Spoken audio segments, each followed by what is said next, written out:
Najua unataka kufahamu njia ya haraka ya kuondokana na matatizo ulionayo. Karibu.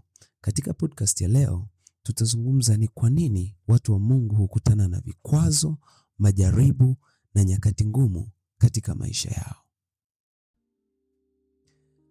Katika kujifunza na kutafakari, niligundua kwamba mwanadamu Mkristo anakutana na majaribu, vikwazo, changamoto kwa kusudi moja kubwa la kimungu.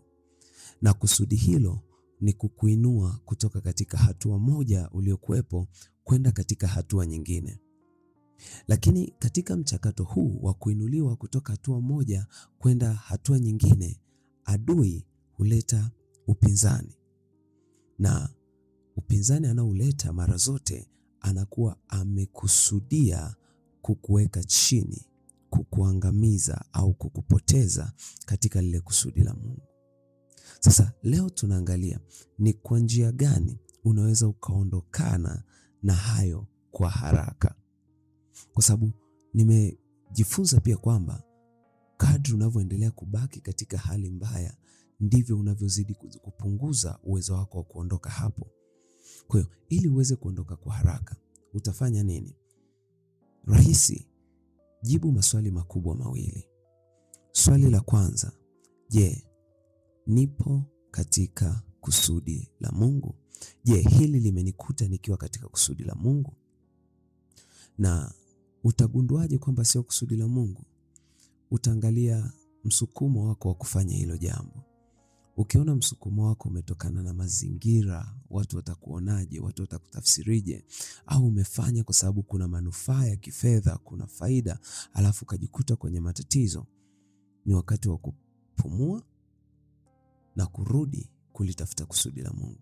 Lakini umejiuliza kama upo kwenye kusudi la Mungu na umegundua nipo katika kusudi la Mungu, basi unachukua hatua ya kujibu swali la pili. Na swali la pili ni hili: ninauonaje mwisho wa hili ninalopitia? Watu wengi nimewaona wamekwama kuinuka na kuendelea mbele kwa sababu tu hawakuweza kugundua kwamba hapo alipo sipo alipowakusudia Mungu. Mungu aliwakusudia kwa mahali bora zaidi, mahali pa juu zaidi, na hicho anachopitia ni mchakato.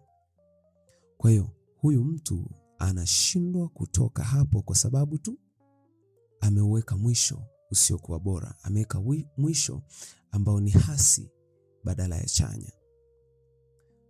Ukisoma kwenye maandiko, Mithali 3:5 na 6 inazungumzia kuhusu kumtumaini Bwana. Anasema mtumaini Bwana kwa moyo wako wote, wala usizitegemee akili zako mwenyewe. Katika njia zako zote mkiri yeye, naye atayanyoosha mapito yako. Ndio maana tusema ni muhimu sana kwenye swali la kwanza kujua kwamba upo kwenye kusudi la Mungu, kwa sababu huwezi kumkiri Mungu katika eneo ambalo sio kusudi lake. Kwa ukishajua ni kusudi la Mungu, hebu badilisha mtazamo wako.